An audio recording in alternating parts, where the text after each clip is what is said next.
Randall Park, welcome to General Meeting with Becky Sloviter. Thank you for having me. I have been so looking forward to this conversation.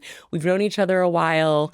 As I was doing my prep for this, I was like, your credits, we would be here all day if I even got into them. So I'm just going to briefly at the top hit the highlights. You are very well known for your role on Fresh Off the Boat, which was a big hit sitcom on ABC for many years. You and Ali Wong starred in and co-wrote Always Be My Maybe, which is one of my favorite romantic comedies of the last 10 years. I loved it so much. We're going to talk about that. You were in The Interview. You have been in the Ant-Man movies, WandaVision. You continue to be in the Marvel Cinematic Universe. You were in Aquaman for DC. You came up to Portland to do a part in my husband Matt's movie, Wishful Thinking, with Maya Hawke and Louis Pullman this past summer. So we reconnected. We had dinner in Portland.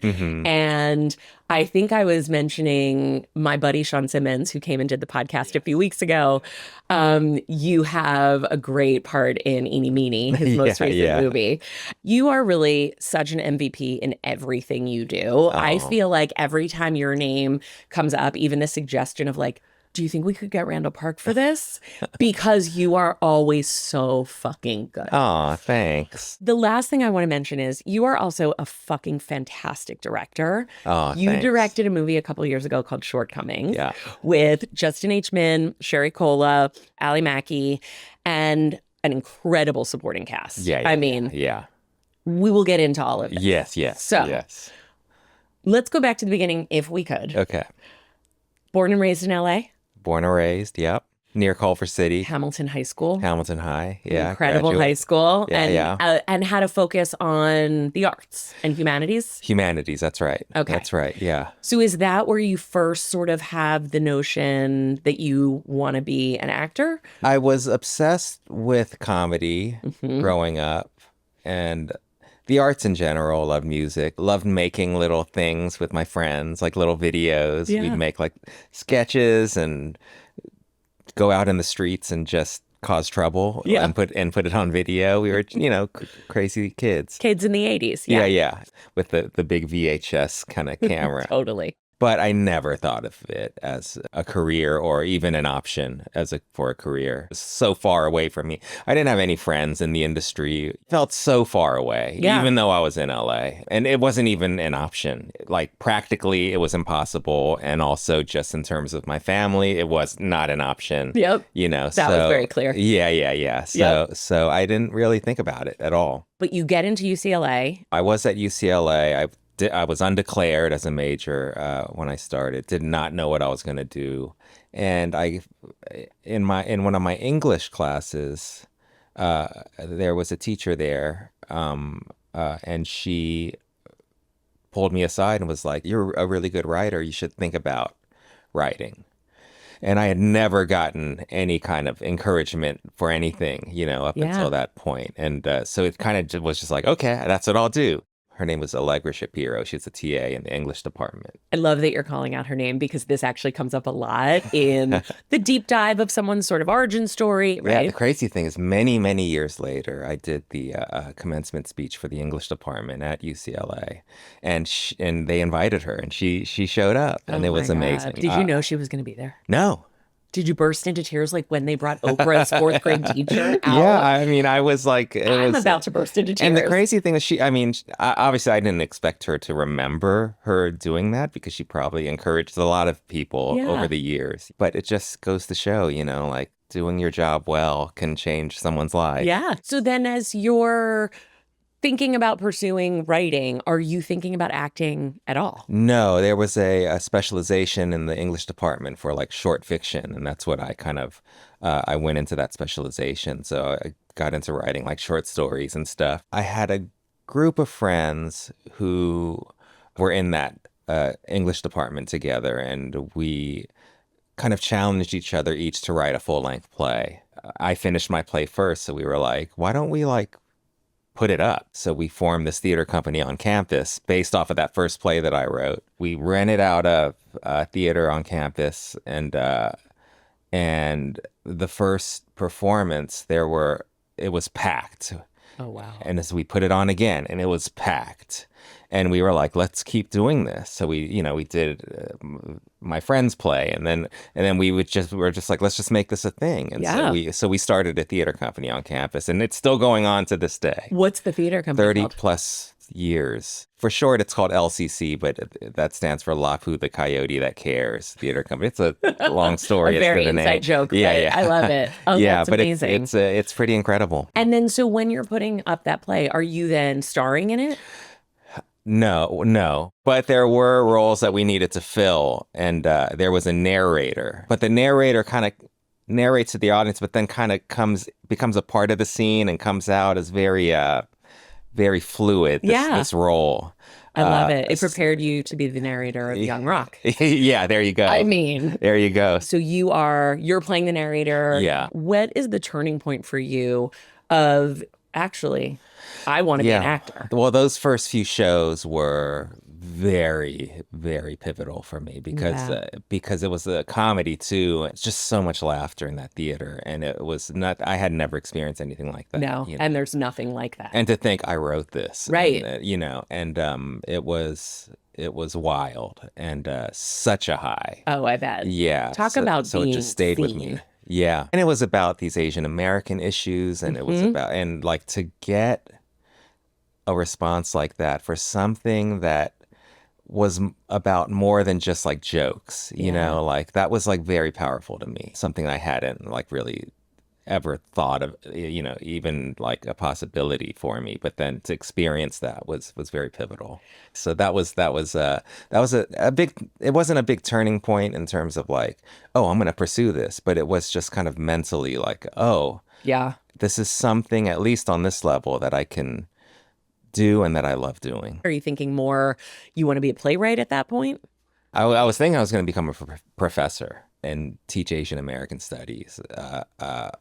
That was what I was thinking. And I did a 2-year program after I graduated undergrad and stayed at UCLA and kept working with that theater company for another 2 years. Oh, And that's then, great. While also pursuing this, like yeah. this is great, but this still can't be a career. But looking back, I feel like I probably did that master's program just to keep performing, It's interesting when you have the hindsight of I wasn't conscious of that I knew what I was doing. Yeah. And also I was where I should be. I think I knew what I wanted to do, like in my subconscious, but I wasn't conscious of that. No, and whether it be your family or just even yourself of like, I want to pursue a career in the arts full time and expect to have a stable, if not successful lifestyle. Like it sounds insane. Yeah. If you don't have any model for that. I Yeah, think. yeah. You know? Yeah, totally. And after college, kept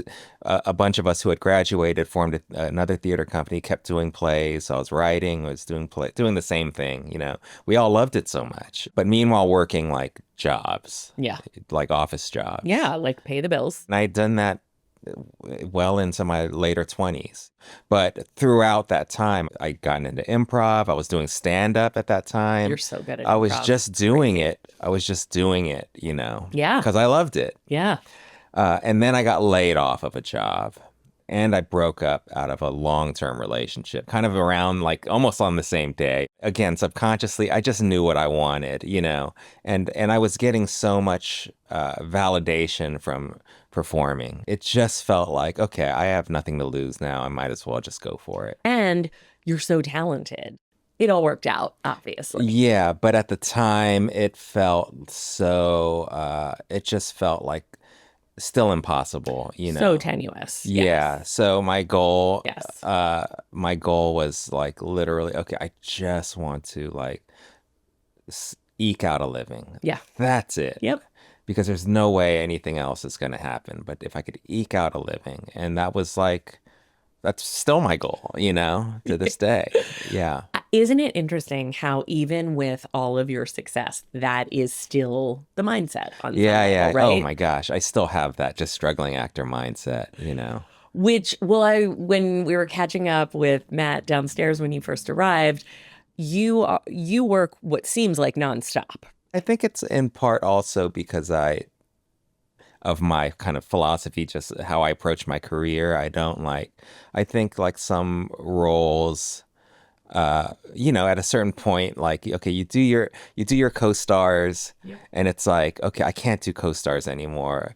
I gotta do guest stars. You do your guest stars. Okay, I got it. Okay, and I'm just gonna do recurrings now, Yes. and now I'm only gonna do series regular part, like I Yes. don't think that way, I think like if it's fun, if the project is fun, if I know the people, then yes, and I like the people, then Yeah. I'll do it. Totally. I don't care if it's one line, No. Life's too short. Go work with the people that Yeah. you know you'll have a good time with Yeah. and who are going to most likely make something great. Yeah, yeah. But yeah, I don't even care about that. I like, to me, it's just like I'm going for the experience and for the people, and, and if it turns out great, that's great. Yeah, but that's really the icing on the cake. Yeah, That's yeah, not yeah.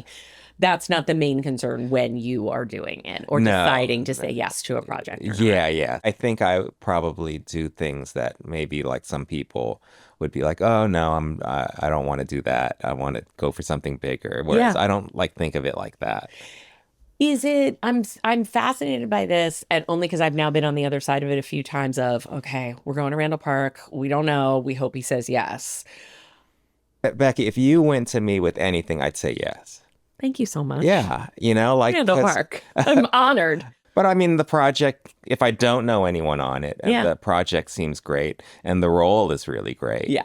then I'll be like, yeah, I'll do it, But it should be at least one or the other, ideally both. Yeah, I mean, it's like project, people, money. Those are like Yeah, the these are the three things factors. you weigh, and I think the Totally. most important thing to me is the people and the project. It's the money. Yes. No, exactly. I was talking to another guest about this, like that concern that I would say everyone working in Hollywood has.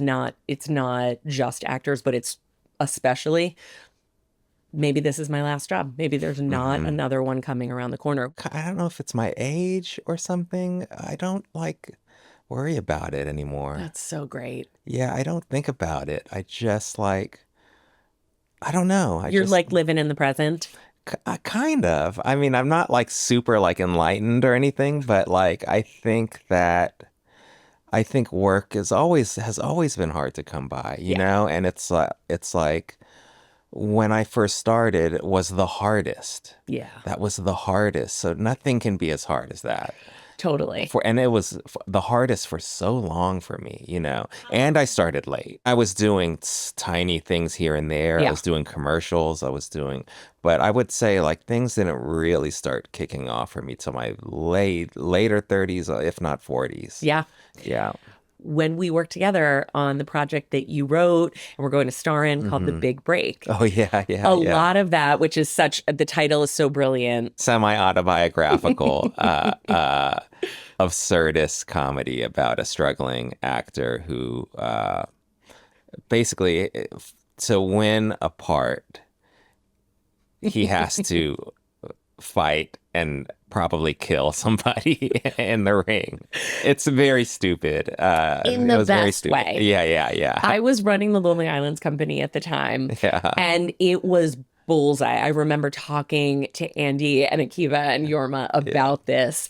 Like, first of all, stupid is like the best. This is the highest compliment. Yes, I think yes, we all yeah. could Yeah, give it's my anything. favorite. My It's favorite the stuff. best. Yeah. And but it was like crying laughter on almost every page. It was absurdist, yes, and very violent. Very violent. And also just it had such humanity underneath it too, because you were really nailing that struggling actor feeling and like, wait a minute, this is going to be my big break. Yeah, yeah. But it was yes, also I might have to kill someone. it was also Forget. like a little political, Asian American issues. Yes. Yeah, and all that stuff. Like, that stuff started in my theater group in college. Totally. Yeah. And that's the lens that you're bringing to many things. Yeah. And that's what, I think just makes you so unique and special in the landscape. So you then, correct me if I'm wrong with my chronology here. The interview comes out, or doesn't, as the case may be, but kind of comes out Christmas 2014. Fresh Off the Boat is then on ABC, primetime hit Yeah. sitcom with you and Constance Wu and an amazing cast around you. Created and showrun, well, co-created and then showrun by the great Nahnatchka Khan. Yeah. Yeah. And Ali Wong is then a staff writer on this show. Yeah. But Yeah. did you, as I was doing my deep dive, and I never know if I should believe the internet or not, hmm you and Ali knew each other prior to that? Yeah. So the college theater company that I was in, she became a member of after I had graduated. Okay.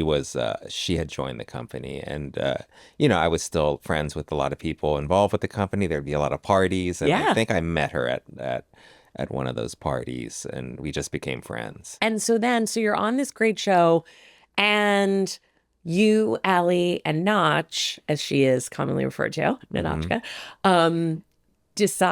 do you and Ali decide you want to co-write this movie that you're going to star in and then go to Notch to direct? Kind of crazy. What happened was Ali, Baby Cobra, her special had come out. Incredible stuff. She was, she was Ali Wong. She was doing great. She is doing an interview, and in the interview, they asked her like, what else are you doing? What's Yeah. next? What are you working on? Yeah. And she said in the interview, oh, I always wanted to do like a project with Randall, like a rom-com. We talk about it all the time, which we did. Yeah. We did. And it got into the interview.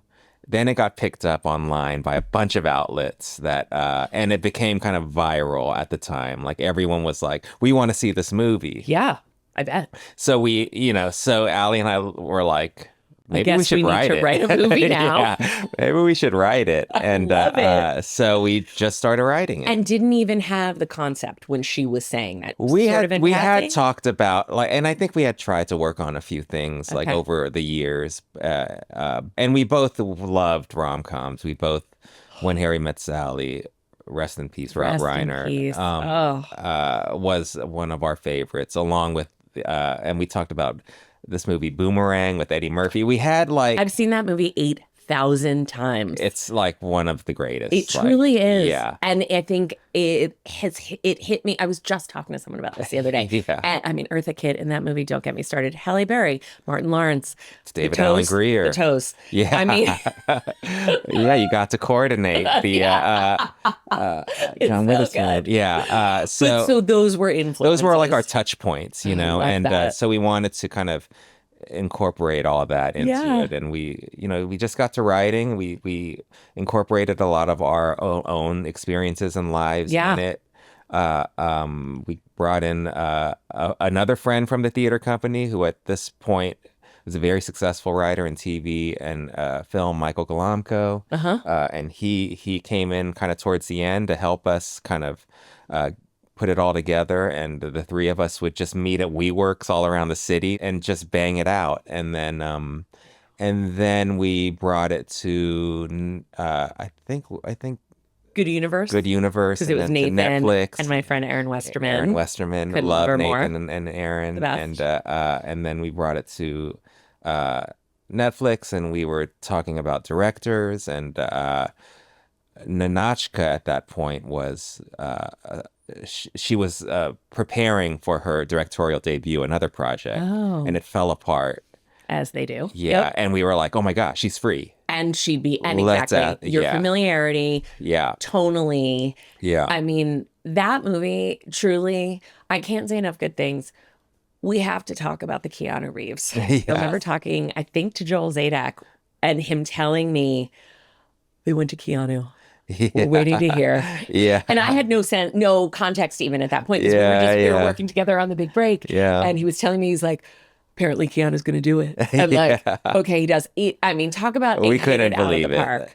I mean, we, for that role, we had written so many like different stars, Yeah. and it was like, who could we get, Well, and that's always such a crapshoot, right? But also Keanu, it has, I think, enough clearly humor and self-awareness and all of it that was like, Yeah. yes, I will cameo as myself here. Well, what happened was Netflix was like, just write just write the ideal person, Yeah. And so we were like, okay, it's Keanu Reeves. We never get him. And then they went out to Keanu. He was a fan of Baby Cobra, as was everybody, Yeah. and Ali, and that was a big part of it. I think Notch and Ali met him at the chateau, and he was just like, "I'm down," and then I we were like, love "We it got him." because you all collectively have that credibility. I mean, to me, that like he I can had the feel least safe. credibility of the three of us, Sure, sure, I guess. I will not agree with that statement, but I will say, just especially in the comedy realm, yeah, yeah, yeah, yeah, when yeah, someone knows that, I mean, I would see this all the time with the Lonely Island guys, right? yeah, Like wanting to pull people in for a small part in something, the unexpected dramatic actor yeah, who then is like, but I know these guys are going to take care of me. yeah, yeah, yeah, And yeah. that's, I mean, but when he walks in to that song, It's amazing. and It's just so I loved that. that song, Sail. Yeah. But that, and But that was then, all Notch. I mean, oh, genius. she crafted that scene. But that whole movie, I think you in a romantic leading part that you had co-written and was so faithful to the genre. I love knowing the boomerang reference only because I'm Yeah, yeah. so deeply familiar and now I can sort of see Oh, certain things. Boomerang was a big Oh, influence. yeah. Yeah. And it also just, I mean, it was a bit of a love letter to San Francisco hmm and it looks gorgeous. Definitely one of my favorite experiences, mainly because I got to work with all my friends on it. And that Yeah, was like always the goal for me, like I just want to work, going back to the just working with good people, just exactly. working with my friends. And that was it. That So was it. great. It was just so fun. That's so cool. Yeah. Okay. So, can we talk about Shortcomings? Yeah, yeah. Harkening back a little bit to the theater company, because this was your directorial debut, feature directorial debut, right? Had you directed some television ahead of that? I think I've always wanted to direct, and I had been since college. And there was a period in the earlier part of my career, once I decided to like pursue it, where I could not get work, so I would just make stuff. I would make videos, I would make web stuff, shorts, and Yeah. so I was directing those, writing those. So I felt like I had an ability to, Yeah, yeah. you weren't in a place of like, hope I can do this. Like you Yeah, knew you yeah. could, but And then the season finale of Fresh Off the Boat, they allowed me to direct that, and it was so great to do that because again, I loved all the people I yeah, worked with. It was the very last episode, amazing. and of the series, Yeah, wow. and I also realized like, oh, this is not much different from all those like shorts I was making Yes, with no money yes, and web stuff. exactly. It's all the same, Yes, you know. you just have a lot more people around you and a lot more Yeah, resources yeah, yeah, and more yeah. time and all the things. Yeah, and so like that really kind of made me think I think I could direct a feature one Yeah. day. Shortcomings is based on a graphic novel. Yeah.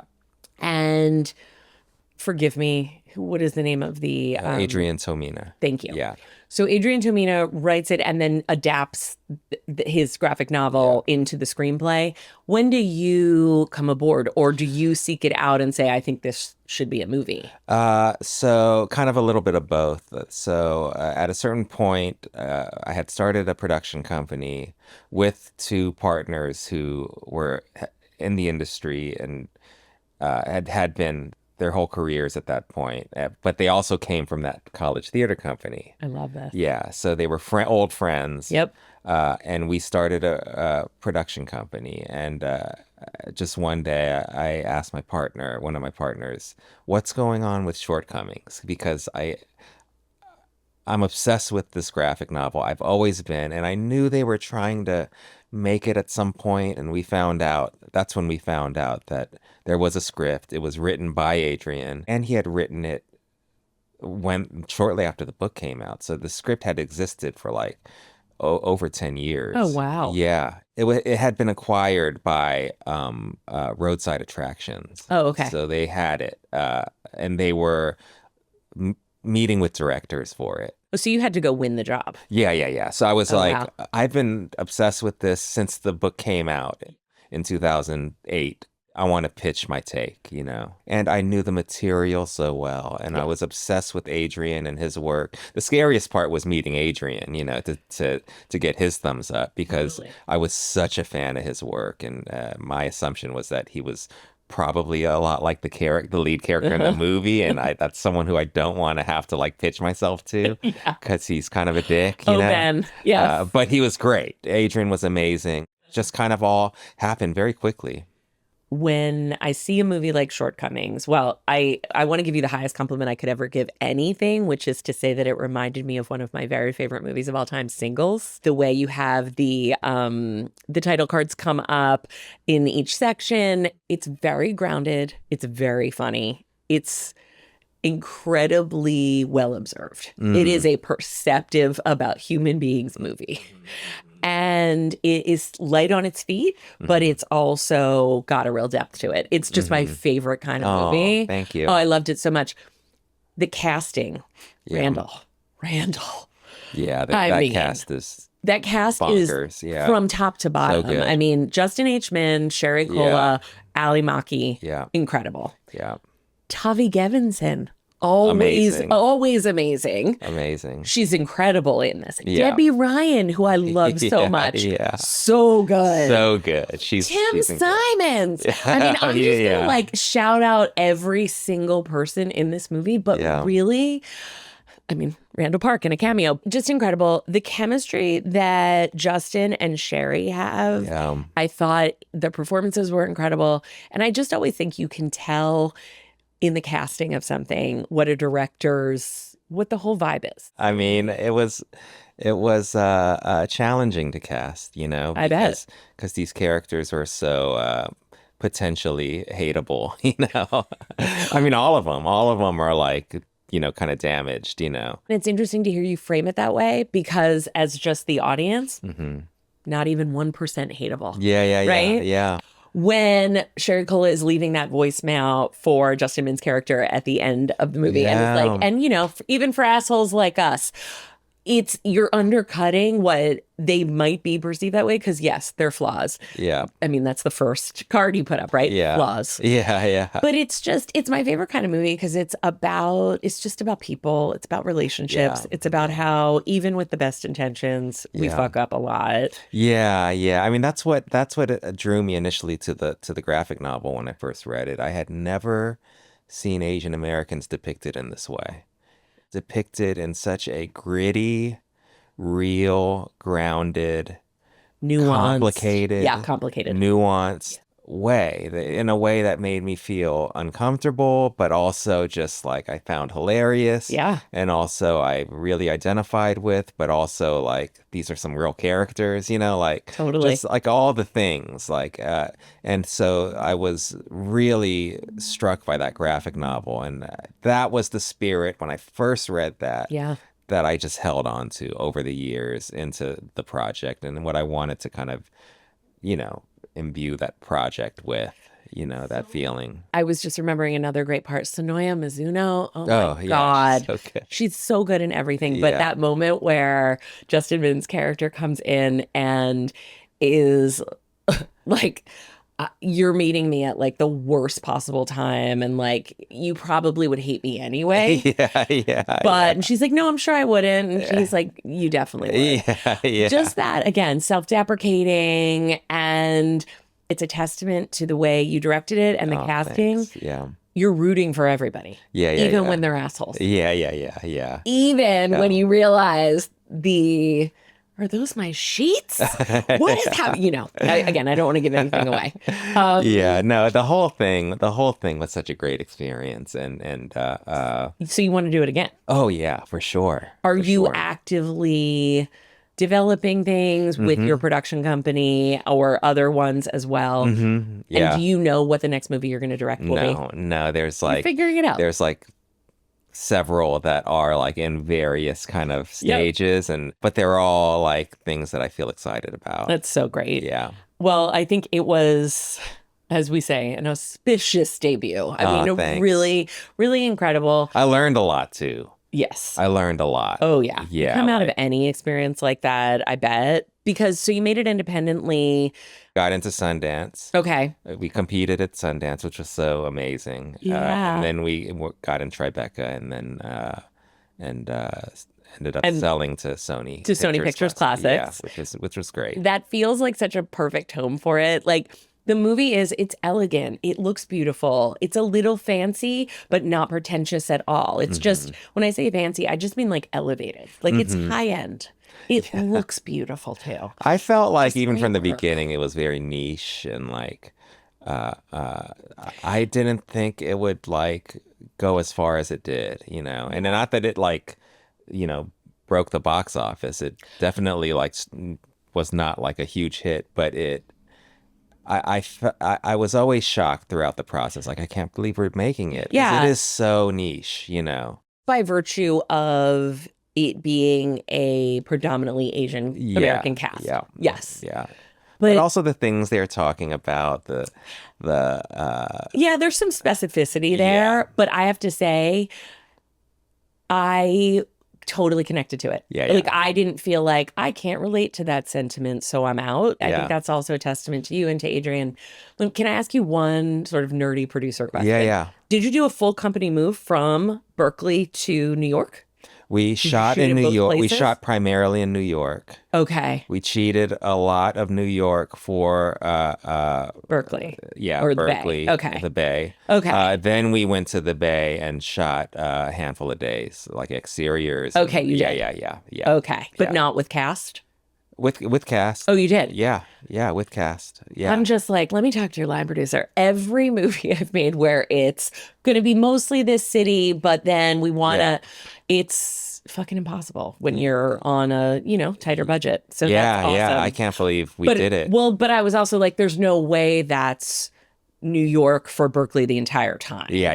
No. And no. also, and I was, because it starts in the Bay, I was like, oh, maybe they didn't actually go to New York. They just really made it look like New York. But Oh, no. no. We shot primarily in New York, and So great. and really used the hell out of those few days in the Bay. I bet, Yeah. right? Talk about run and gun. Yeah, You're like, no, we can get it. That's fine. Go. Yeah. I mean, there was no other option in my head. Yeah. Because the cities, I think this sounds like pretentious filmmaker stuff, but they were like essential to the storytelling. They're a character, each of them in Yeah. the story. And I think especially because it's reflective, again, I don't want to give any much away, but of one of the central relationships Yes. coming apart, another central relationship coming together. Yeah. Like there's Yeah. 100%. I mean, Yes. I don't hear that as pretentious at all, but I know what you're saying. And Yeah, yes, yeah. Jesse Klein was here and we were joking about how New York is the fifth character in Sex and the City, Yeah. but also it is. Do you know what I mean? Totally. Like 100% it is. Yeah, And this yeah. is what making art is. Yeah, and if it wasn't in New York, I mean, would the show have worked? I don't know, No, Probably, I don't know. I don't it think wouldn't so. have been the same. Yeah. And I think, and this is, clearly you and Ali infused this in the writing, always be my maybe. If I'm thinking about movies set in San Francisco, that is making it into that list. You know what I mean? Like movies that showcase the city so beautifully and feel so, I mean, just even that beginning part where Sasha and Marcus are next door neighbors. Oh, so yeah, even, yeah, when he yeah. comes by just to be Yeah. like, my mom wants to know if you want to come over for dinner. Yeah, And then they walk down the stairs, they go, That's and then they go right, up the that's stairs. right. It's so great, but it's also so San Francisco. Yeah. I great. mean, that one too. That was Vancouver mostly, and then San Francisco. What have we done? Bring movie making back to the United States, please. I know. But I know. It's wild. I know, And it's wild yeah. what you can cheat and get away with. It is. It really is. Yeah. And to have, all right, if you want to be here, you're going to have to lose 3 days from your schedule. You're like, you know what? We will go to Vancouver. Yeah. You just Cool. need you need great locations first. Yeah, and just to exactly. Find that little section of the street that looks just like San Francisco. Totally. Yeah, And yeah. it is possible. Yeah. Okay, we have gotten to, thank you. You've been so generous with your time. That went by so fast. Yay! We've gotten to the segment we do at the very end of every episode called Last Looks. Yeah. You obviously know where that phrase comes from. I am actually thinking, because I've been asking, as I sent you the questions ahead of time, what is your favorite movie of all time? And almost no one is like, it's this. Like, that's too hard a question. I still don't know my answer, to be honest with you. Great. So I'm gonna on this episode officially and moving forward start with, what is either your favorite movie of all time or just a few that you absolutely love and feel are like representative of you and your taste? I was batting around some movies that I love, but I would say there's two that really stand out. Great. And usually these are the two when people do ask me what's your favorite movie, it'll be one of these two. They're very different movies though. So one of them is Parasite. Oh yeah. Just rewatched that like 6 months ago with our kids. I think it's a perfect movie. I think you're right. Yeah. The New York Times named it the best movie of the century. Yes, yeah. Say more. It just stays with me. I feel like that's one of those movies that, some movies, they stay with you for a little bit and then you kind of move on in life. This movie will always be in me. Yes. Yeah. That's a wonderful way to put it. Yeah. I totally feel that. And it's so relevant, to modern life in America even, but globally. Especially here, but yes. Yeah. It's just so relevant, but so funny. Yes. So scary. So it's just like kind of everything. It really is. Yeah. And has really only got more relevant, I found, with time, because we saw it when it came out and then watched it about 6 months ago because we wanted to show the kids. And it's like more relevant. Yeah, because that was a pre-pandemic movie. Yeah. But man, really pretty incredible. Yeah. And what an ending. Oh my God. Crazy. So anyone who hasn't seen Parasite, run, don't walk. Another one that from Bong Joon-ho that was my favorite Bong Joon-ho movie is one called Mother, if you haven't seen it. I haven't. Incredible. So good. Oh, I can't wait. The other movie that we've already mentioned is When Harry Met Sally. That might be my number one. If I go back and forth depending on my mood. I love it, and I love knowing that, especially relative to Always Be My Maybe. Mm-hmm. But Rob Reiner forever. It really is the gold standard, right? In terms of romantic comedies, the performances, how funny it is, how emotional it is. Oh my God, yeah. The things, the debates, can men and women be friends? Yeah. Right? Like that inherent, because remember, we weren't like babies when that movie came out, but we weren't full grown-ups who were in, sophisticated relationships yet, right? But I remember so clearly that question like punctuated the culture. Also the city as the setting, Talk about integral. Talk about a third character. Also the first concert I ever concert I ever went to was Harry Connick Jr. Really? Yeah. Oh, because I was obsessed with that soundtrack. When you say the soundtrack, I also see them walking with the yellow and orange leaves. Yeah. Meg Ryan's, corduroy blazer and the hat, and just and isn't it also? It is so eminently quotable. So quotable. The little things here and there. I mean. Really married. Turns down the Rolodex.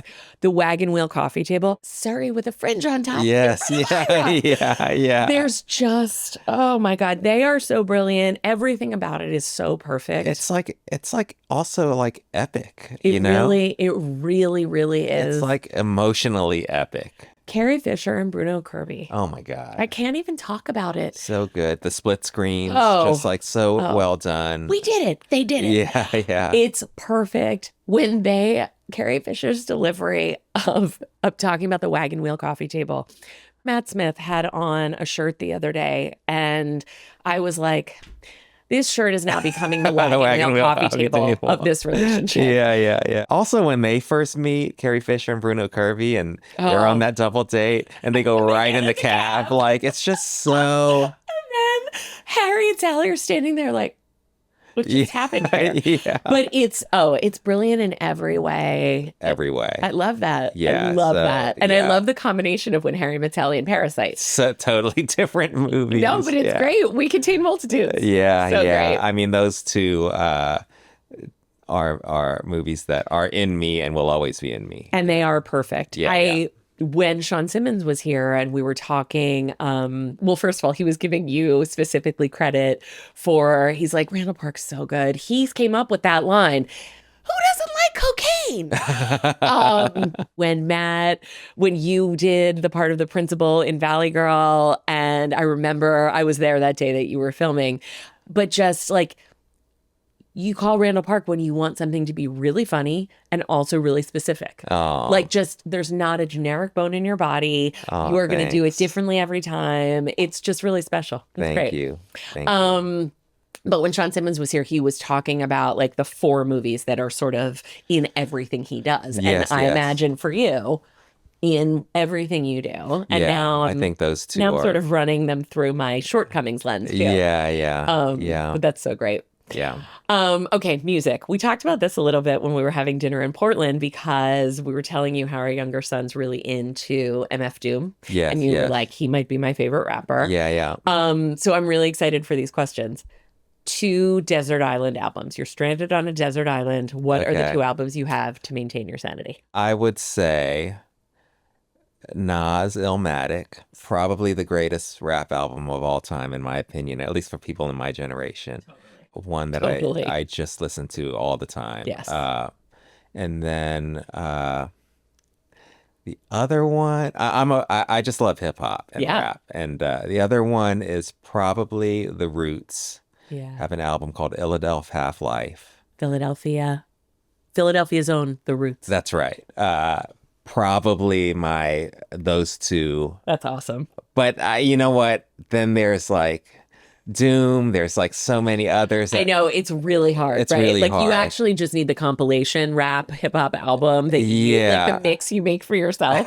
Yeah, That's what you but need to bring. those 2 albums are like beginning to end. Totally. I could play on loop, and I just love them, and I could like listen actively on loop. 100%. Yeah. And it's in your DNA at this point. Yeah. Have you worked with Questlove? I haven't, but I was on the Tonight Show not too long ago, and I talked about how obsessed I was with The Roots, and I talked about how at UCLA, when I was a student there, they performed, and I went to that show, and they had these kind of promo photos. I stole one from a table and was like, I'm gonna get them to sign this. I never did. I chickened out, but I still had that photo from college. And I brought it to the Tonight Show. Oh my God, that's amazing. And I had them sign it. Yeah. Love it. It was great. And he signed a pair of drumsticks for Oh me. my and God. they were so incredible and that's so nice. And I'm fantastic. obsessed with them. Yeah. I was in a band Yeah. that was modeled after them for like a few years. And just obsessed with The Roots. Oh, that's so cool. Yeah. That's amazing. And love what he's doing. Just everything Questlove does. Totally. He's just like Couldn't agree more. a genius. A real Totally. genius. Yeah. Okay, those are great choices. Books. Do you have a favorite book of all time or a book you've just read also, recently? like, so I know. hard. I'm realizing in these questions what a like not extreme person I am, but sort of like I am definitive. My favorite Yeah. I movie think is that's this. good though. That's good. Is it? I don't know, but I I'm think sort of so. but I don't want to put that bullshit on my guests. No. So- I definitely have like well, I just read a book called Rejection by Tony. I don't know how to pronounce his last name, Well, but it's called Rejection. okay. We'll look it Tony up. Tilamatudi or something like that. Okay. The book is so good. Oh, I It's can't wait. Very funny, Okay, great. I was gonna ask, but also tonally, where are disturbing. we? Very disturbing. It's You're all hitting- the things that I you're love. hitting me where I yeah, live. Yeah. But that was the Funny last and book I read. disturbing? Yeah. And it's all about rejection. Oh. and people getting rejected in different ways. Oh, wow. It's a collection of short stories that kind of they connect, Oh, you know. wow. Yeah. Oh, It's cool. very jarring and very funny. Okay, great. But I would say my favorite book of all time might be Ken Kesey, One Flew Over the Cuckoo's Yes. Nest. Yes. That I love that book. Did you read the book before you saw the movie? I don't remember. Do you love the movie also? I do. I do love the movie, but But you love I the love the book. book more. The But movie was great. yeah, the It was movie- different from the Exactly. book though. Oh, really? I mean, the Okay. book is the main character is the chief. Oh, Chief really? Rumden. I mean, he's the narrator of the book. But the book is also like in a way more unsettling and I just like Yeah. I like feeling unsettled Yes, by like things, clearly. you know. I love it. And and the book is more problematic. The book is in that there's a lot of sexism, racism in it. You know, it's very Yeah. like reflective. To me, the book represents America. It's like we are all in this asylum. There, you know, we're trying to bust out, you Oh know, my God. and be Yes. free. And so I don't know. That book is one I of love those that that. have really stayed with me. Yeah. Yeah. There's a line, I'll just bring everything back to Taylor Swift, but there's a line in Who's Afraid of Little Old Me where she's like, you wouldn't last an hour in the asylum where they raised me, which Yeah. is basically being raised as a famous person from the time she was, Yes, 14 years yes, old. It's yes. incredible. But your analogy of like, it is really emblematic of America. Oh, And we are, yeah. and especially now, that was written in what, the early 70s? 60s, I think. Oh, wow. Yeah. The main character in the movie, at least, is played by Jack Nicholson. Yeah. His name, I mean, the character in the book, his name is Randall. Oh. And it's Randall P. McMurphy. Ooh. So I always felt like, oh my gosh, Ooh. that Yeah, this real is like connection there. this is like me. How did they know? Yeah. I love it. I love Yeah, it. That's I wish I was amazing. named after that character, Yeah, but I wasn't. exactly. But yeah, that book is a big part of me. That's so great. Yeah. Okay, last question. And you have done so much TV, you continue to, but I am curious if you have either favorite show of all time or just what have you been watching recently that you've loved and would recommend?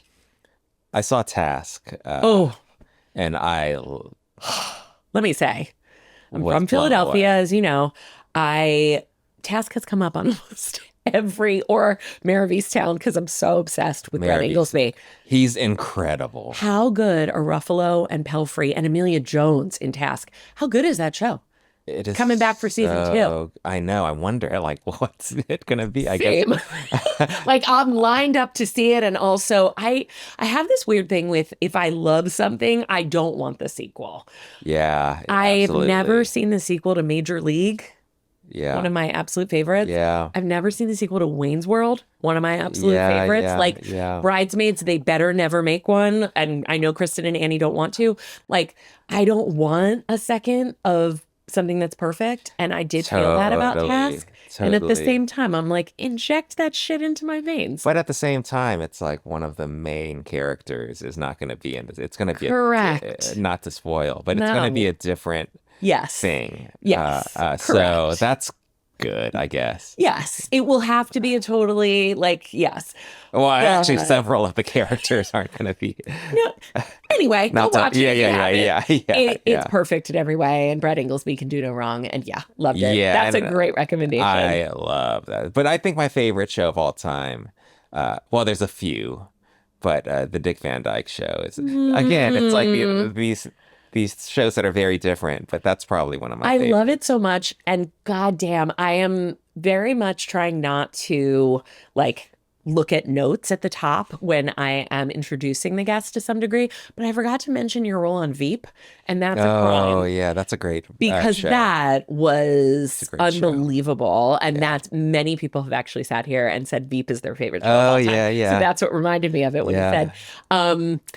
When my older son was in elementary school, it wasn't his teacher, it was one of the other kindergarten teachers, was Dick Van Dyke's granddaughter. Oh, And her last name was Van Dyke. That's and crazy. I would just look at her like, what is your life? Like Dick Van Dyke is your grandpa? Crazy. He is. He just turned 100. I know. He is really second to none.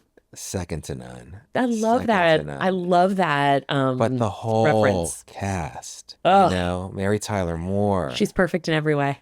Rose Marie, Maury Amsterdam. I mean, it's like, wait, Carl Reiner. I know. Yeah, I know. the whole cast. That show is so seminal, and I love knowing that as an influence of yours. There's an episode where Dick Van Dyke basically explains what comedy is to a bunch of children.